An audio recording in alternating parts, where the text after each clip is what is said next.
News 42 Kannada.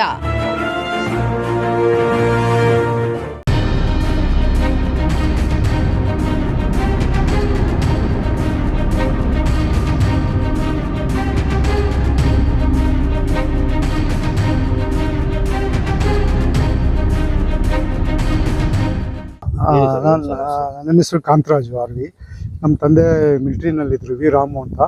1973ರಲ್ಲಿ ಮಿಲಿಟ್ರಿಯಿಂದ ಬಂದ ಮೇಲೆ ಇಲ್ಲಿ ಬೇರೆ ರೈತರುಗಳ ಥರ ಅವರು ಜಮೀನು ಸಾಗುವಳಿ ಮಾಡ್ಕೊಂಡಿದ್ರು. ಸರ್ವೆ ನಂಬರ್ 148ರಲ್ಲಿ 8 ಎಕರೆ ಪ್ರದೇಶನ ಸಾಗುವಳಿ ಮಾಡ್ಕೊಂಡಿದ್ರು. ನಮ್ಮ ಹತ್ರ 1976ರಿಂದ RTC ಇದೆ 8 ಎಕರೆ.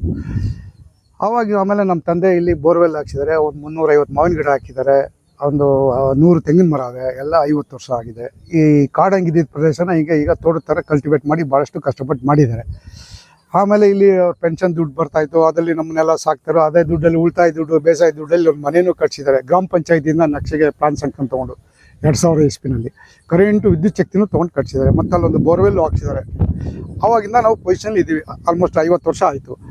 ಈ ಕುಮಾರಿಗೌಡ ಅನ್ನೋ ಒಬ್ಬ ವ್ಯಕ್ತಿ PWD ಇಂಜಿನಿಯರ್ಲಿ ಜೂನಿಯರ್ ಇಂಜಿನಿಯರ್ ಕೆಲಸಕ್ಕೆ ಸೇರ್ತಾನೆ. ಕೆಲಸಕ್ಕೆ ಸೇರಿಬಿಟ್ಟು ಏನು ಮಾಡ್ತಾನೆ, ಈ PWD ಇಲಾಖೆಯಲ್ಲಿ ಹಣ ಬರ್ತಾ ಇರ್ತದಲ್ಲ, ಅದನ್ನು ವೈಟ್ ಮಾಡ್ಕೊಳ್ಳೋಕೆ ಏನು ಮಾಡ್ತಾನೆ, ರೆವಿನ್ಯೂ ದಾಖಲೆಗಳು ತೋರಿಸ್ಬೇಕಲ್ಲ, ಜಮೀನಿದೆ ಅನ್ನೋದಕ್ಕೆ. ಅವಾಗ ಒಂದು ಐಡಿಯಾ ಬರ್ತದೆ ಅವನಿಗೆ. 73ರಲ್ಲಿ ಕೆಲಸಕ್ಕೆ ಸೇರಿಬಿಟ್ಟು 71ರಲ್ಲೇ ಮಂಜೂರು ಆದಂಗೆ ಒಂದು 4 ಎಕರೆಗೆ ಒಂದು RTC ಕ್ರಿಯೇಟ್ ಮಾಡ್ಕೊತಾನೆ. ಸರ್ವೆ ನಂಬರ್ 149ರಲ್ಲಿ, ನಮ್ಮದು 148. ಆ 149ರಲ್ಲಿ 4 ಎಕರೆ ಅಂತ ಮಂಜೂರು ಮಾಡಿಸ್ಕೊಂಡು ಏನು ಮಾಡ್ತಾನೆ, ಸ್ವಲ್ಪ ದಿವಸ ಆದಮೇಲೆ 149ರಿಂದ 148ಗೆ ಬರ್ತಾನೆ. ಹೊಸ ನಂಬರ್ ಕೊಡ್ತಾರೆ ಅದಕ್ಕೆ, 255 ಅಂತ ಕೊಟ್ಟು ಅಲ್ಲೂ ಅನುಭವದಲ್ಲಿಲ್ಲ. ಇವತ್ತು ನೀವು ಕರೆದು ಕೇಳ್ಬೋದು, 71ನಲ್ಲಿ ಮಂಜೂರಾಗಿದೆ ಅಂತಾನೆ. 79ವರೆಗೂ ಅವನ ಹತ್ರ ಯಾವುದೇ RTC ಇಲ್ಲ. ಜಮೀನು ಕಲ್ಟಿವೇಟ್ ಮಾಡಿದ್ರೆ ಇಮಿಡಿಯೇಟ್ RTC ಬರ್ತಬೇಕಲ್ಲ, ಇಲ್ಲ. 79ರಲ್ಲಿ ಮಾತ್ರ ಫಸ್ಟ್ ಟೈಮ್ RTC ಬರ್ತದೆ 4 ಎಕರೆ ಅಂತ. ಆಮೇಲೆ ಏನು ಮಾಡ್ತಾರೆ, ಅವ್ನು ಇನ್ನೊಂದು ಐಡಿಯಾ ಬರ್ತದೆ. 80ರಿಂದ ಏನು ಮಾಡ್ತಾನೆ, ಹೆಕ್ಟೇರ್ ಹೆಕ್ಟೇರ್ ಅಂತ ತಿದ್ದಿಸ್ಬಿಡ್ತಾನೆ. ಮ್ಯೂಟೇಷನು ಎಲ್ಲದರಲ್ಲೂ. ಕಂದಾಯ ಇಲಾಖೆಯಲ್ಲಿ ಎಲ್ಲೂ ಹೆಕ್ಟೇರಲ್ಲಿ ಜಮೀನು ಕೊಡೋಲ್ಲ. 92ರಲ್ಲಿ ಡಿವಿಷನ್ ಕಮಿಷನರ್ ಬರ್ತಾರೆ 1992ನಲ್ಲಿ. ಅವರೆಲ್ಲ ಇನ್ಸ್ಪೆಕ್ಷನ್ ಮಾಡಿ ಮಾಜರ್ ಮಾಡಿ ಇವನು ಬೋಗಸ್ ಮಾಡಿದ್ದಾನೆ ಕುಮಾರಿಗೌಡ, ಅವನೆಲ್ಲೂ ಕಲ್ಟಿವೇಟೇ ಮಾಡಿಲ್ಲ ಅಂತೂ ಗ್ರಾಮಸ್ಥರ ಜೊತೆ ಮಾಜರ್ ಮಾಡಿ ಅವತ್ತು ಇದ್ದಂಥ DC Desai, assistant commissioner Govindaraju, tahsildar Rajanna ಎಲ್ಲರ ಸಮ್ಮುಖದಲ್ಲೂ ಒಂದು ಮಾಜರ್ ಮಾಡಿ 4 ಎಕರೆ ರಾಮು ಅವ್ರ ಜೊತೆಗೆ ಇನ್ನೂ 6 ಎಕರೆ ಪೊಸಿಷನ್ ಇರೋ ಜಾಗನ ಇವ್ರಿಗೆ ಮಂಜೂರು ಮಾಡ್ಬೋದು ಅಂತ ಮಾಜರ್ ಮಾಡಿ ಹೋಗ್ತಾರೆ, ಶಿಫಾರಸು ಮಾಡಿ. ಆ ಒಂದು 92ರಲ್ಲಿ ಡಿವಿಷನ್ ಕಮಿಷನರ್ ಏನು ನಮಗೆ ಶಿಫಾರಸು ಮಾಡೋದು, ಆ ಒಂದು ಇದ್ರ ಮೇಲೆ ನಾವು ಅವಾಗಿಂದ ಕಲ್ಟಿವೇಟ್ ಮಾಡ್ಕೊಂಡು ಬರ್ತಾ ಇದ್ದೀವಿ ಜಮೀನು. 97 ಅಂದರೆ ಇಷ್ಟೊತ್ತಿಗಾಗಲೇ 30 ಆಯಿತು, 35 ವರ್ಷ. ಪದೇ ಇವನು ಕುಮಾರಿಗೌಡ ಏನು ಮಾಡ್ತಾ ಇದ್ದಾನೆ, ಶೆಡ್ಯೂಲ್ ಕ್ರಿಯೇಟ್ ಮಾಡ್ಕೊಳ್ಳೋಕ್ಕೋಸ್ಕರ ಏನು ಮಾಡ್ತಾನೆ, ಫಸ್ಟು ಅವನಿಗೆ ಮಂಜೂರಾದಂಗೆ ಇರೋ ಜಮೀನು ಅವ್ರ ತಾಯಿಗೆ ಮಾರ್ತಾನೆ, ಸ್ವಂತ ತಾಯಿಗೆ ಮಾರ್ತಾನೆ. ಫಸ್ಟ್ ಟೈಮ್ ಶೆಡ್ಯೂಲ್ ಕ್ರಿಯೇಟ್ ಆಯಿತು ಅಂದರೆ ಚೆಕ್ ಬಂದು ಕ್ರಿಯೇಟ್ ಮಾಡ್ಕೊಳ್ಳೋಕ್ಕೆ. ಅದಾದ ನಂತರ ತಾಯಿ ಹತ್ರ ಒಂದು ಕೇಸ್ ಹಾಕ್ಸ್ತಾನೆ. ತಾಯಿಯಿಂದನೇ ಕೇಸ್ ಹಾಕ್ಸ್ಬಿಟ್ಟು ಮತ್ತೆ ತಾಯಿಯಿಂದ ವಿಲ್ ಬರ್ಸ್ಕೊತಾನೆ. ಅವನೇ ಎರಡು ಪತ್ರ ಆಯಿತಾ, ಫಸ್ಟು ಇವನು ತಾಯಿಗೆ ಮಾರಿದ್ದೊಂದು ಪತ್ರ ಆಯಿತು, ಅಲ್ಲಿಂದ ಇಲ್ಲಿಗೆ ಬಂದಿದ್ದು ಎರಡು ಪತ್ರಗಳಲ್ಲಿ ಚೆಕ್ ಬಂತು. ಕೇಸ್ ಹಾಕ್ಕೊಂಡು ಬರ್ತಾ ಇದ್ದಾನೆ. ನಾವು ಅನುಭವದಲ್ಲಿರೋ ಜಾಗನ ಅವನು ಅನುಭವದಲ್ಲಿದ್ದೀನಿ ಅಂತ ಕೊಟ್ಬಿಟ್ಟು ಸರ್ಕಾರಿ ಕಂದಾಯ ಅಧಿಕಾರಿಗಳ ಜೊತೆ ಶಾಮೀಲಾಗಿ ಕೋರ್ಟ್ಗೆ ರಿಪೋರ್ಟ್ ಕೊಡ್ತಾರೆ, ಇವರು ಕುಮಾರಿಗೌಡ ಇದ್ದಾನೆ ಇಲ್ಲಿ ಅಂತ. ನಮ್ಮನ್ನು ಹಿಂದಕ್ಕೆ ಸೋರಿಸ್ಬಿಟ್ಟಿದ್ದಾನೆ. ನಾವು ಯಾರಿಗೂ ದುರಸ್ತಿ ಮಾಡಿಕೊಡಿ ಅಂತ ಅರ್ಜಿ ಕೊಟ್ಟಿಲ್ಲ. ನಮ್ಮಷ್ಟು ನಾವು ಕಲ್ಟಿವೇಟ್ ಮಾಡ್ಕೊಂಡು ಪೊಸಿಷನ್ಲಿ ಇದ್ದೀವಿ. ನಮ್ಮಂಗೆ ಈ ಸರ್ವೆ ನಂಬರಲ್ಲಿ 57 ಜನಕ್ಕೆ ಇನ್ನೂ ದುರಸ್ತಿಗಳಾಗಿಲ್ಲ. ಅವ್ನ ಪರವಾಗಿ ಡಿಗ್ರಿ ಆಗುತ್ತೆ. ಡಿಗ್ರಿ ಆದ ನಂತರ ಅವನು ಕೋರ್ಟ್ಗೆ ಹೋಗ್ತಾನೆ, ನಾವು ಕೋರ್ಟ್ಗೆ ಹೋಗ್ತೀವಿ. ಹಿಂಗೆ ನ್ಯಾಯಾಲಯಗಳಲ್ಲಿ ನಡೀತಾನೇ ಇದೆ. ಹೈಕೋರ್ಟ್ಗೆ ಹೋಯ್ತು, ಹೈಕೋರ್ಟಿಂದ ಸುಪ್ರೀಂ ಕೋರ್ಟ್ ಹೋಯ್ತು. ಈಗ ಹೈಕೋರ್ಟಲ್ಲಿ ಡಿವಿಷನ್ ಬೆಂಚಲ್ಲಿ ಕೇಸ್ ಪೆಂಡಿಂಗ್ ಇದೆ. ಡಿವಿಷನ್ ಕೇಸ್ ಪೆಂಡಿಂಗ್ ಇರಬೇಕಾದ್ರೆ 2024 ಫೆಬ್ರವರಿನಲ್ಲಿ 7 ರಾತ್ರಿ ಬಂದು ಏನು ಮಾಡೋರೆ, ನಮ್ಮ ವಾಚ್ಮೆನ್ಗೆ ಹೊಡೆದು, ಗೇಟೆಲ್ಲ ಕಾಂಪೌಂಡಿಂದ ಹೊಡೆದು, ಅವ್ನ ಮೊಬೈಲು ಎಲ್ಲ ಕಿತ್ಕೊಂಡ್ಬಿಟ್ಟು, ಅವ್ನು ಪರಿಶಿಷ್ಟ ಜಾತಿ ಒಂದು ಕುಟುಂಬ ಇಡ್ಸಿದ್ವಿ ನಾವು, ಅವ್ನು ಹೊಡೆದು ಅವ್ನ ಮೊಬೈಲ್ ಕಿತ್ಕೊಂಡು ಅವನ್ನ ತೊಗೊಂಡೋಗಿ ಗಾಡಿನಲ್ಲಿ ಬೇರೆ ಏರಿಯಾಗೆ ಬಿಟ್ಟು ಮನೆಯೆಲ್ಲ ಲೂಟಿ ಮಾಡಿಬಿಟ್ಟು ಒಂದು ಸಾಮಾನು ಬಿಡ್ದಂಗೆ ಮನೆ ಲೂಟಿ ಮಾಡಿ ಮನೆಯನ್ನು JCBಯಿಂದ ಡಿಮಾಲಿಷನ್ ಮಾಡಿದ್ರು. ನನಗೆ ಅಕ್ಕಪಕ್ಕದವ್ರು ಇಮಿಡಿಯೇಟ್ ಫೋನ್ ಮಾಡಿದ್ರು. ನಾನು ಅಲ್ಲಿಂದ ಬಂದು ಕಂಪ್ಲೇಂಟ್ ಕೊಡೋಷ್ಟರಲ್ಲಿ ಸ್ಪಾಟಲ್ಲಿ ಮುತ್ತರಾಜ್ ಅಂತ ಇಂಜಿನ್ ಇನ್ಸ್ಪೆಕ್ಟರ್ ಸ್ಪಾಟಲ್ಲಿದ್ದಾರೆ, ಸೌಜನ್ಯ ಅಂತ ಇದ್ದಾರೆ. ಅವರಿದ್ದರೂ ಕೂಡ JCB ಓಲ್ಡನ್ನ ಅರೆಸ್ಟ್ ಮಾಡಿಲ್ಲ, ಅಥವಾ ಯಾರನ್ನೂ ಅರೆಸ್ಟ್ ಮಾಡಿಲ್ಲ. ಓಕೆ, ಇವರು ಆಮೇಲೆ 1 ವರ್ಷ ಆದರೂ ಚಾರ್ಜ್ ಶೀಟ್ ಹಾಕಿಲ್ಲ.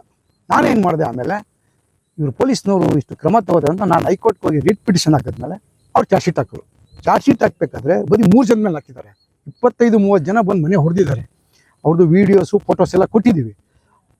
ಒನ್ ಸೈಡೆಡ್ ವರ್ಕ್ ಮಾಡ್ತಾ ಇದ್ದಾರೆ ಅವರು. ಮತ್ತೆ ಈಗ ಬಂದು ರೆವಿನ್ಯೂ ಡಿಪಾರ್ಟ್ಮೆಂಟ್ ಅವರು ಶಾಮೀಲಾಗಿದ್ದಾರೆ. ಮತ್ತು ಪೊಲೀಸ್ ಅಧಿಕಾರಿಗಳು ಅವ್ರಿಗೆ ಸಹಕಾರ ನೀಡ್ತಾ ಇದ್ದಾರೆ. ಹಿಂದೆ ಇದ್ದಂಥ ಪೊಲೀಸ್ ಅಧಿಕಾರಿಗಳು ಏನು ಮಾಡ್ತಾಯಿದ್ರು, ಅನುಭವದಲ್ಲಿ ಅವ್ರಿಗೆ ರಕ್ಷಣೆ ಕೊಡ್ತಾಯಿದ್ರು.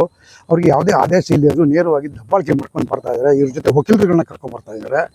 ನಾವು ಯಾರು ಒಬ್ಬರು ಇಬ್ಬರು ಇರುವಾಗ ಹೆಂಗಸರು ಹಿಂಗೆ ಗುಂಪು ಕಟ್ಕೊಂಡು ಬಂದು ಬೆಂಗಳೂರಿನ 100-150 ಜನ ಕರ್ಕೊಂಡು ಮಾಡ್ತಾ ಇದ್ದಾರೆ. ಇದು ಸ್ಥಳೀಯರಿಗೂ ಗೊತ್ತು, ಗ್ರಾಮಸ್ಥರಿಗೂ ಗೊತ್ತಿದು. ಸಿಕ್ಕಾಬಟ್ಟೆ ಗಲಾಟೆಗಳು ನಡೀತಾ ಇದೆ, ಪದೇ ಪದೇ ದಬ್ಬಾಳಿಕೆ ಮಾಡ್ತಾ ಇದ್ದಾರೆ, ದೌರ್ಜನ್ಯ ಮಾಡ್ತಾ ಇದ್ದಾರೆ. ಒತ್ತಾಯ ಏನಿಲ್ಲ, ನನಗೆ ಇಷ್ಟೊಂದು ದೌರ್ಜನ್ಯ ನಡೀತಾ ಇದೆ. ಪೊಲೀಸ್ ಕಂಪ್ಲೇಂಟ್ ಕೊಟ್ಟರು, ನಾವು ಪೊಲೀಸ್ ಸ್ಟೇಷನ್ಗೆ ಹೋದರೆ 3 ಅವರ್ಸ್ ಕುಂಡಿಸ್ಕೊಂತಾರೆ, ನಮ್ಮನ್ನ 4 ಅವರ್ಸ್ ಕುಂಡಿಸ್ಕೊಂತಾರೆ. ಅವರು ಹೋದರೆ ಅರ್ಧ ಗಂಟೆಗೆ ಕಂಪ್ಲೇಂಟ್ ತೊಗೊಂಡ್ಬಿಟ್ಟು ಇಮಿಡಿಯೇಟ್ FIR ಆಗ್ತಾರೆ. ಆಮೇಲೆ ನಾವು ಊರಲ್ಲಿ ಇಲ್ಲದೇ ಇದ್ರೂ ಕೂಡ ನಮ್ಮ ಸಂಬಂಧಿಕರ ಮೇಲೆಲ್ಲ ಪದೇ ಪದೇ ಫಾಲ್ಸ್ ಕಂಪ್ಲೇಂಟ್ ಆಗ್ತಾರೆ. ಒಂದು ವಾರದಲ್ಲಿ 2-3 ಕೇಸ್ ಆಗ್ತಾರೆ ನನ್ನ ಮೇಲೆ. 100% ಮಾಡ್ತಾ ಇದ್ದಾರೆ, 100% ಮಾಡ್ತಾ ಇದೆ. ಇಲ್ಲಾಂದರೆ ಅವ್ರಿಗೆ ಸತ್ಯಾಂಶ ಗೊತ್ತಾಗುತ್ತೆ. ಪೊಲೀಸ್ನವ್ರಿಗೆ ಹಿಂದೆ ಆ ಥರ ಇರಲಿಲ್ಲ. ಪೊಲೀಸ್ನವರು ಭಾಳ ಒಳ್ಳೆ ಅಧಿಕಾರಿಗಳಿದ್ದರು. ಕಂಪ್ಲೇಂಟ್ ಕೊಟ್ಟಿದ ತಕ್ಷಣ ಅವರು ಬಂದು ಮಾಜರ್ ಮಾಡಿ, ಅನುಭವದಲ್ಲಿ ಇಲ್ಲದಿದ್ರೆ ಅವ್ರನ್ನ ಅರೆಸ್ಟ್ ಮಾಡಿ ಎಲ್ಲ 4 ಕೇಸ್ ಹಾಕಿದ್ದು, 4 ಚಾರ್ಜ್ ಶೀಟ್ ಹಾಕಿದ್ದಾರೆ ಅವ್ರ ಮೇಲೆ ಇದುವರೆಗೆ. ಸಿವಿಲ್ ಕೇಸ್ಗೆ ಯಾಕೆ ಸರ್ ಪೊಲೀಸರು? ಅದು ನನಗೂ ಗೊತ್ತಿಲ್ಲ. ಅದನ್ನು ನಾನು ಕೇಳಿದ್ರೆ ನಿಮಗೆ ರಕ್ಷಣೆ ಕೊಡೋಕೆ ಬಂದಿದ್ದೀವಿ ಅಂತಾರೆ. ನಾವು ರಕ್ಷಣೆ ಕೊಡಿ ಅಂತ ಕೇಳಿಲ್ಲ, ರಕ್ಷಣೆ ಅವ್ರಿಗೆ ಕೊಡ್ತಾರೆ ಅವರು. ಹೋದ ತಿಂಗಳು 3ನೇ ತಾರೀಕು ಮಧ್ಯಾಹ್ನ ಬಂದು 100 ಜನ ಕಾಂಪೌಂಡ್ ಹೆಗರ್ಬಿಟ್ಟು ಒಳಗಡೆ ದೇವಸ್ಥಾನದಲ್ಲಿ ಶೆಡ್ ಹಾಕೋಕೆ ಬಂದಿದ್ರು. ಶೆಡ್ ಹಾಕದೆ ಮಲಗಿದ್ರು. ನೆಕ್ಸ್ಟ್ ಡೇ ಮಾರ್ನಿಂಗು 10:30ಗೆ ಅವ್ರನ್ನ ಕಳಿಸಿದ್ದಾರೆ. ಫುಲ್ ನೈಟು 5 ಜೀಪಲ್ಲಿ ಅವ್ರಿಗೆ ಸೆಕ್ಯೂರಿಟಿ ಕೊಟ್ಟಿದ್ದಾರೆ ಪೊಲೀಸ್ನವರು. ನಾನು ಐಆರ್ ಪೊಲೀಸ್ ಆಫೀಸರ್ ಹತ್ರ ಕೇಳಿದ್ರೆ, ನೀವು ಕೆಳಗಡೆ ಹೋಗಿ ಅಂತ ಕಳಿಸ್ತಾರೆ. ಇದು ಸುತ್ತಮುತ್ತ ಗ್ರಾಮಸ್ಥರಿಗೂ ಗೊತ್ತು, ಪೊಲೀಸ್ನವ್ರಿಗೂ ಗೊತ್ತು. ನಾವು ಕೊನೆಗೆ ಏನಾದರೆ, ಈಗ ನಾನು ಈ ಥರ ಎಷ್ಟೊಂದು ದಬ್ಬಾಳಿಕೆ ನಡೀತಾರೆ ನಮ್ಮೂರಲ್ಲಿ. ಎಷ್ಟೋ ಜನ ರೈತರುಗಳಿಗೆ ಅರ್ಧ ಎಕರೆ ಇಲ್ಲ, 1 ಎಕರೆ ಇಲ್ಲ, ಪಾಪ ಕೂಲಿ ಮಾಡ್ಕೊಂಡಿದ್ದಾರೆ 50 ವರ್ಷದಿಂದ. ಅಂಥವ್ರಿಗೆ ಜಮೀನು ಕೊಡೋದು ಬಿಟ್ಟು ಇವ್ರು PWD ಇಂಜಿನಿಯರ್ಗಳಿಗೆ ಜಮೀನು ಕೊಟ್ಟು ಅವನು ಅದನ್ನು ಬೆಂಗಳೂರಲ್ಲಿ ರಿಯಲ್ ಎಸ್ಟೇಟ್ ಗೂಂಡಾಗಳಿಗೆ ಮಾರ್ಕೊಂಡು, ಒಬ್ಬ ಉಮೇಶ್ ಅಂತೆ, ಅವನ ಹೆಸರು ಶಿವನೇಗೌಡ ಅಂತ, ಜಾಗ್ವಾರ್ ಉಮೇಶ್ ಅಂತಾರೆ, ಇನ್ನೊಬ್ಬ ಈಶ್ವರ್ ಅಂತ, ಕುಮಾರಿಗೌಡ, ಹರ್ಷ ನಾಯ್ಡು, ನೀಲಿ ರಮೇಶ, ಮಾದೇಶ್ ಗೌಡ, ಮತ್ತು ಇನ್ನೂ ಒಂದು 50-60 ಜನ ಗೂಂಡಾಗಳು ಪ್ರತಿ ಸಾರಿ ಬರೋದು, ಸುತ್ತಮುತ್ತ ಡಾಬಾದಲ್ಲಿ ಸೆಟ್ಲ್ ಆಗೋದು, ನಮ್ಮ ಲೇಬರ್ಸ್ಗೆ ಧಮಕಿ ಹಾಕೋದು, ಇಲ್ಲಿರೋರಿಗೆ ಎದುರಿಸೋದು. ನಾನು ಇರೋದನ್ನ ನೋಡ್ತಾರೆ, ಸುಮ್ಮನೆ ನೋಟಾಗ್ತಾರೆ. ನಾನು ಇಲ್ಲದೇ ಬಂದು ಅವ್ರಿಗೆ ಗಲಾಟೆ ಮಾಡಿ ಎದುರಿಸೋದು, ಇದೇ ಕೆಲಸ ಮಾಡ್ಕೊಂಡು ಬರ್ತಾ ಇದ್ದಾರೆ. ಪೊಲೀಸ್ನವ್ರಿಗೆ ಇವತ್ತು ಕೂಡ ಹೇಳಿದ್ರೆ 3 ಅವರ್ಸ್ ಆದರೂ ಯಾವ ಪೊಲೀಸು ಬಂದಿಲ್ಲ. ಬಂದರೂ ಕೂಡ ಅವ್ರನ್ನ ಶೆಡ್ ಹಾಕಲಿ ಅಂತ ಅವ್ರಿಗೆ ಅನುಕೂಲ ಮಾಡಿಕೊಟ್ಬಿಟ್ಟು ಕೂತಿದ್ದಾರೆ, ರಸ್ತೆಯಲ್ಲಿ ಕೂತಿದ್ದಾರೆ. ನೀವು ನೋಡಿದ್ದೀರ ಅವ್ರು ಶೆಡ್ ಹಾಕಿರೋದು. ಅಂದರೆ ಈ ಕೆಲಸ ಅವರು 10 ಗಂಟೆ ಮೇಲೆ 9 ಗಂಟೆ ಮೇಲೆ ಮಾಡಬೇಕು. ಬೆಳಿಗ್ಗೆ ಅರ್ಲಿ ಮಾರ್ನಿಂಗ್ ಬಂದು ಶೆಡ್ ಹಾಕೋಕೆ ಬಂದಿದ್ದಾರೆ. ಅರ್ಥ ಆಯ್ತಲ್ಲ, ಇವರೆಷ್ಟು ದಬ್ಬಾಳಿಕೆ ಮಾಡ್ತಾ ಇದ್ದಾರೆ ನಮ್ಮ ಮೇಲೆ. ಇಷ್ಟಿದೆ, ಅಭಿವೃದ್ಧಿ ಪಡಿಸಿದಿಲ್ಲ ಈ ಜಮೀನು ಹೊಡಿಲಿಕ್ಕೆ, ಈ ಜಮೀನು ಹೊಡಿಲಿಕ್ಕೆ ಕಾಯ್ತಾ ಇದ್ದಾರೆ. ಅವನಿಗೆ ಎಕ್ಸ್ಪ್ರೆಸ್ ಹೈವೇ ಅಕ್ವೈರ್ ಆಗಿದೆ. ಎಕ್ಸ್ಪ್ರೆಸ್ ಹೈವೇ ಅಕ್ವೈರ್ ಆಗಿ 2017ರಲ್ಲಿ ಅವ್ನು ಅಬ್ಜೆಕ್ಷನ್ ಕೊಡ್ತಾನೆ. ಅವ್ನ ಅಬ್ಜೆಕ್ಷನ್ನ ಓವರ್ ರೂಲ್ ಮಾಡ್ತಾರೆ. ಈ ಸ್ಟೇಜಲ್ಲಿ ನೀನು ಅಬ್ಜೆಕ್ಷನ್ ಕನ್ಸಿಡರ್ ಮಾಡೋಕ್ಕೆ ಬರಲ್ಲ ಅಂತ. ಅಲ್ಲಿ ಅವಾರ್ಡ್ ಆಗಿದೆ. ಅದನ್ನು ಯಾಕೆ ತಗೋತಾ ಇಲ್ಲ ಅವಾರ್ಡು ಅಂದರೆ, ಅವನು ಒರಿಜಿನಲ್ ಡಾಕ್ಯುಮೆಂಟ್ ಪ್ರೊಡ್ಯೂಸ್ ಮಾಡಬೇಕು. ಅವನು ಒರಿಜಿನಲ್ ಡಾಕ್ಯುಮೆಂಟ್ಸ್ ಇಲ್ಲ ಅವನ ಹತ್ರ. ಯಾರಾದರೂ ಹೈವೇಗೆ ಜಮೀನು ಅಕ್ವೈರ್ ಆದರೆ ಬಿಡ್ತಾರಾ? ನೀವೇ ಹೇಳಿ. ಎಕ್ಸ್ಪ್ರೆಸ್ ಹೈವೇಗೆ ಅಕ್ವೈರ್ ಆಗಿದೆ ಜಮೀನು, ಬಾಕಿ ಉಳಿದಿರೋ ಜಮೀನಿಗೆ ಎಷ್ಟು ಬೆಲೆ ಬರ್ತದೆ? ಅದನ್ನು ಸ್ವಾಧೀನಕ್ಕೆ ಅವ್ನಿಗೆ ಅವಾರ್ಡು ತೊಗೊಳಕ್ಕೆ ಒರಿಜಿನಲ್ ಸರೆಂಡ್ರ್ ಮಾಡಬೇಕು. ಒರಿಜಿನಲ್ ಕೊಟ್ಟರೆ ಸಿಕ್ಕಾಕೊಂತಾನೆ. ಮೊನ್ನೆ ಏನು ಮಾಡಿದ್ರು, ಮೇ 6ನೇ ತಾರೀಕು DC ಅವರು ರಸ್ತೆಯಲ್ಲಿ ಹೋಗೋಗಿ ನೋಡಿದ್ದಾರೆ, ಹಿಂಗೆ ಗಲಾಟೆಗಳು ನಡೀತಾರನ್ನ. ಅವ್ರೇನು ಮಾಡಿದ್ರು, ಎಲ್ಲರನ್ನೂ ಕರೆದ್ರು, ಒಂದು ಮೀಟಿಂಗ್ ಮಾಡಿದ್ರು. ಮೀಟಿಂಗ್ ಮಾಡಿದಾಗ ಏನಾಯಿತು, SP, additional SP, DYSP, ADLR, DDLR ಎಲ್ಲ ಬಂದಿದ್ದರು. ಆಲ್ ಆಫೀಸರ್ಸ್ ಇದ್ದರು. ಆಮೇಲೆ ನಾನು ಹೋಗಿದ್ದೆ, ನಮ್ಮ ಅಡ್ವೊಕೇಟು ಅವ್ರ ಅಡ್ವೊಕೇಟ್ ಬಂದಿದ್ದರು. ಏನಪ್ಪ ನಿಂದು ಏನು ಗಲಾಟೆ ಇದು ಅಂತ. ಸರ್ ನಾನೇನಿಲ್ಲ ಸರ್, ಅವ್ರು ಹೊರಗಡೆಯಿಂದ ಬಂದು ಪದೇ ಪದೇ ಗಲಾಟೆ ಮಾಡ್ತಾರೆ. ಏನು ತೀರ್ಮಾನ ಮಾಡ್ತೀರಾ ಇದು ಅಂದರು. ನಾನೇನೋ ಒಂದು ಸೆಟ್ಲ್ ಮಾಡ್ಬೇಕಂತ ಇದ್ದೀನಿ. ಇದು ಎಷ್ಟು ವರ್ಷ ನೀವು ಹಿಂಗೆ ಸಮಸ್ಯೆಗಳು ಮಾಡ್ಕೊಂಡಿರ್ತೀರ ಅಂದರು. ಆಯ್ತು ಬನ್ನಿ ಸರ್, ತಾವು ಹೇಗೆ ಹೇಳ್ತೀರ ಹಾಗೆ ಸರ್ ಅಂದೆ ನಾನು DCಗೆ. ಸೊ ಎಲ್ಲರೂ ನನ್ನ ಒಪ್ಕೊಂಡ್ರು. ಅವನು ಇಲ್ಲ ಸರ್, ಎಲ್ಲ ನಂದೇ ಸರ್, ಇದು ನಂದೇ ಸರ್ ಅಂದ. ಅವ್ರು ಹೇಳಿದ್ರು, ನೀನು ಏನೇನು ಬೋಗಸ್ ಮಾಡಿದ್ಯಾ ನನಗೆಲ್ಲ ಗೊತ್ತು. ಫೋರ್ಜರಿಗಳು ಎಲ್ಲರಿಗೂ ಏನೇನು ನಾಮ ಇಟ್ಕೊಂಡು ಬಂದ್ಯಾ ನನಗೆ ಗೊತ್ತು, ನನ್ನ ಹತ್ರ ನಡೆಯಲ್ಲ ನಿಂದು ಹಾಗೆ ಹೇಗಂತ. SP ಕೂಡ ಅವ್ರಿಗೆ ಸಿಕ್ಕಾಪಟ್ಟೆ ಗಲಾಟೆ ಮಾಡೋದು. ಏನು ನೀನು ಡೆಪ್ಟಿ ಕಮಿಷನರ್ಗೆ ನಾನು ದೊಡ್ಡವನ, ನೀನು ಮಾಡಿರೋದೆಲ್ಲ ಫ್ರಾಡು, ನೀನು ಕೆಲಸ ಏನಿದೆ ನೀನು ನೋಡ್ಕೊಂಡು ಹೋಗು ಅಂತ. ಒಪ್ಕೋ. ಇಲ್ಲ ಆಗಲ್ಲ ಅಂತ ಎದ್ದೋದ್ರು.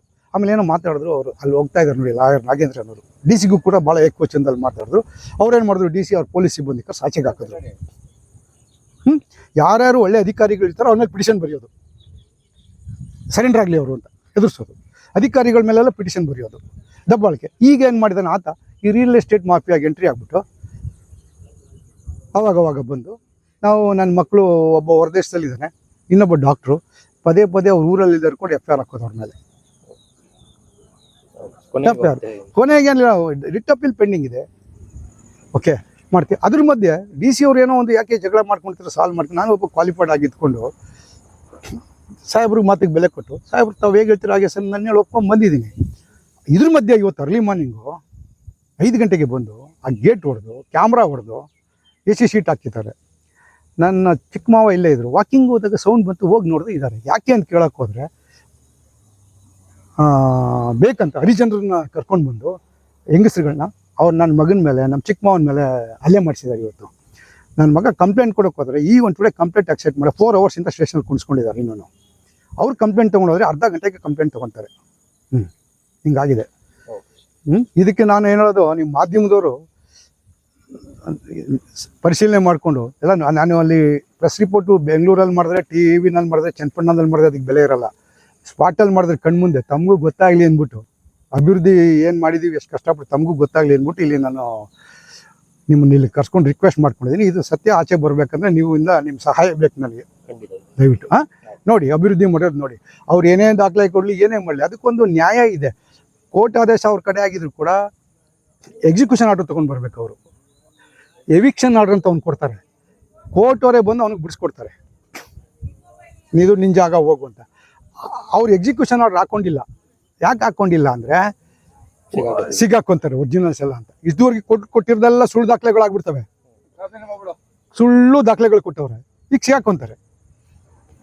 ಈಗ ನಾವು ಎಜುಕೇಟ್ ಆಗಿದ್ದೀವಿ, ಸಾಕಷ್ಟು ದಾಖಲೆಗಳು ತೊಗೊಂಡಿದ್ದೀವಿ. ಇವ್ರೇನು ಮಾಡೋರು, RTI ಬರೋಕ್ಕೆ ಮುಂಚೆ ಸುಮಾರು ದಾಖಲೆಗಳನ್ನೆಲ್ಲ ಬರ್ಮಾಡಿಸ್ಬಿಟ್ಟಿದ್ದಾರೆ. ತಾಲೂಕು ಆಫೀಸಲ್ಲಿ, AC ಆಫೀಸಲ್ಲಿ, DC ಆಫೀಸಲ್ಲೆಲ್ಲ ಸ್ಕ್ಯಾನಿಂಗ್ ಶುರು ಆಯ್ತು ಇತ್ತೀಚೆಗೆ. RTI ಇತ್ತೀಚೆಗೆ ಶುರು ಆಯ್ತು, ಅದಕ್ಕೆ ಮುಂಚೆ ಏನು ಇರಲಿಲ್ವಲ್ಲ. ಹಿಂಗೆ ಮಾಡಿ ಅನ್ಯಾಯ ಮಾಡಿದರೆ. ನಮ್ಮ ತಂದೆ ದೇಶಕ್ಕೋಸ್ಕರ ಓಡಾಡಿರೋ ತಂದೆಗೆ ಹಿಂಗೆ ತೊಂದರೆ ಕೊಡ್ತಾರೆ. ಕುಮಾರೇಗೌಡನ ಫ್ಯಾಮಿಲಿಗೆ ಚನ್ನಪಟ್ಟಣದಲ್ಲಿ 30 ಎಕರೆ ಮುಂಚೂರು ಮಾಡಿಸ್ಕೊಂಡವ್ರು ಅವರು, ಅಣ್ಣ ತಮ್ಮ ಇಬ್ಬರು. ಒಂದು ಫ್ಯಾಮಿಲಿಗೆ ಹಿಂಗೆ 30 ಎಕರೆ ಕೊಡ್ತಾರೆ ಅಲ್ವಾ? ಇದ್ರ ಬಗ್ಗೆ ಕೂಲಂಕುಷವಾಗಿ ತನಿಖೆ ಆದರೆ ಯಾರು ಸತ್ಯಾಂಶ ಮಾಡ್ತಾ ಇದ್ದಾರೆ, ಎಷ್ಟು ಹಣದ ಪ್ರಭಾವ ಹೆಂಗೆ ನಡೀತಾ ಇದೆ ಅಂತ ನಮ್ಗೆ ಗೊತ್ತಾಯ್ತದೆ. ನ್ಯೂಸ್ 42 ಕನ್ನಡ.